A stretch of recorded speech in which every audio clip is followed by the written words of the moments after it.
Kobe and I just took a trip to Shanghai. I've been living around Asia for several years now, but actually I've hardly ever been to the mainland of China. So we decided to just get out there for a few days to see what Shanghai has to offer.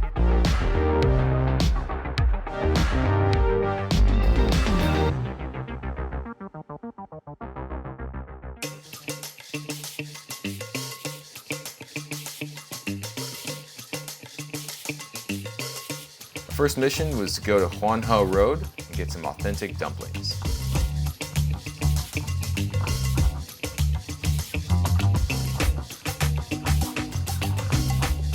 This place here is for Xiaolongbao, and it's like from Shanghai. Inside is meat. It's really juicy. They're almost like soup kind of juicy. Next, we went to the shopping area of Tianxifeng.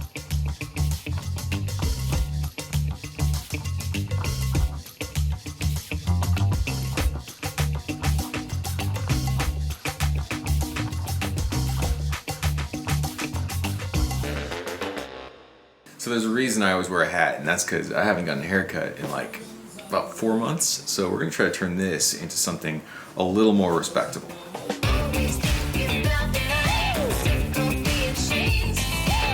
I'm excited to be a civilized man again.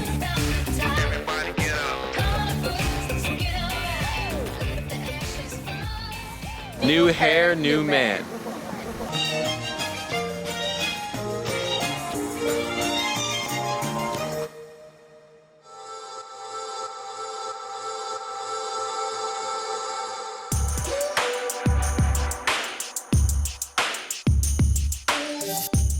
The China Art Museum used to be the China Pavilion in Expo,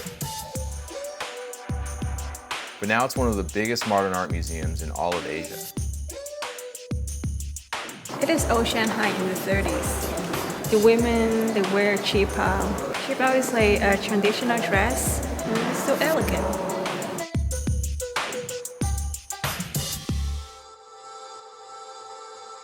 So this is the second biggest Starbucks in the world. People actually have to line up for entering inside. It's going to be totally worth it to wait in line for half an hour to get Starbucks coffee.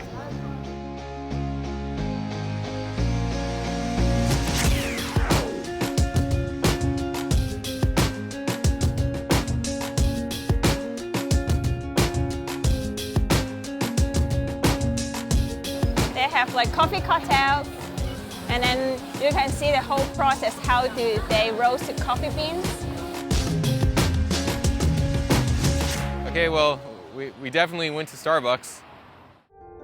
A little later, we went up to the Old City and met up with my friend Sky to see the Yew Garden. Let's go. So what is this exactly? I was expecting just a tranquil little garden. Yeah, it's like the garden's inside. That's the why. garden's inside. Is this actually ancient? They rebuilt it. It's rebuilt. Yeah. Oh, so we're actually in a gigantic, ancient-looking shopping mall.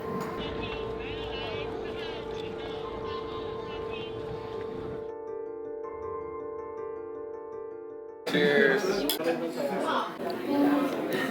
We're at a really old Shanghainese restaurant, and I am eating jellyfish. The sauce is vinegar. It tastes so fresh. It's like biting through a sweet tendon. The north, the taste is more strong, and they like spicy food. And south, usually we don't really eat spicy food. The next day we went to the Shanghai Auto Show, where they're displaying all sorts of future tech for low emissions vehicles. Because there's so many cars and so many people in China, the government has been heavily incentivizing people to change over to electric. So, fun fact, I don't even have a driver's license. I haven't been able to drive for about 2.5 years because I let my license expire. This is basically just fantasy shopping for me.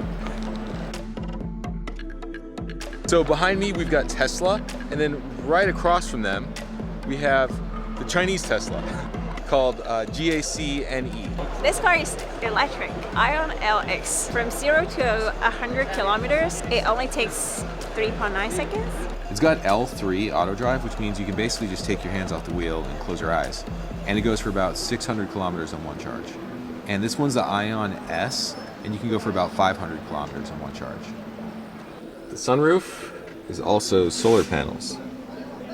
Instead of being a nomad, I could just live in this car and sleep like this every night. How's that?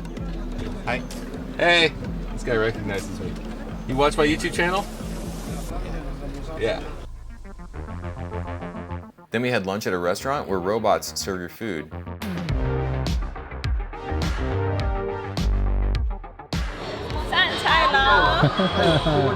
When you're in China, when someone buys you a meal, you have to try every dish once. If you skip any of the dishes, it's not polite. Oh.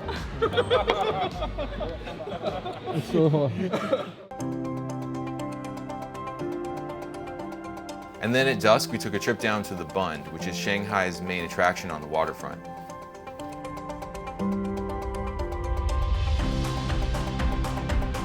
So like on one side of the street, you've got all the French colonial architecture, and then on the other side of the street, you have the futuristic Chinese architecture. So it's like this incredible mix of styles right next to each other, past and future like converging. Shanghai is a city that looks like it was designed by a futuristic race of aliens.